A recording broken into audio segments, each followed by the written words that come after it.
Mimi mwenye hela au asiyekuwa na hela siweki kipaumbele. Mimi na kipaumbele changu awe nacho asiwe nacho, lakini as long as tunakipata, maana hata 2000 pia tunanunua fungu la dagaa na ugali pia tunakula, kuliko kusema nipokee milioni. Hela ambayo nitaipokea kwa mwanaume mwenye hela asiyenipenda nitaitumia vibaya for expensive life.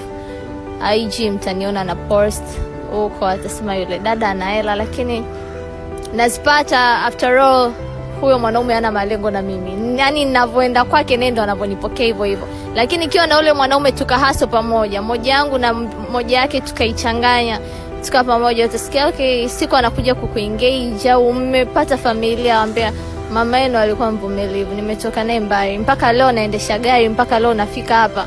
It's because alinikuta from zero, alinikuta nauza mkaa, tumeweza kudeal up, kuliko kuwa na mtu ambaye tayari ana kitu chake. Maana hata yeye alikuwa na mwanamke wake aliweza kumvumilia.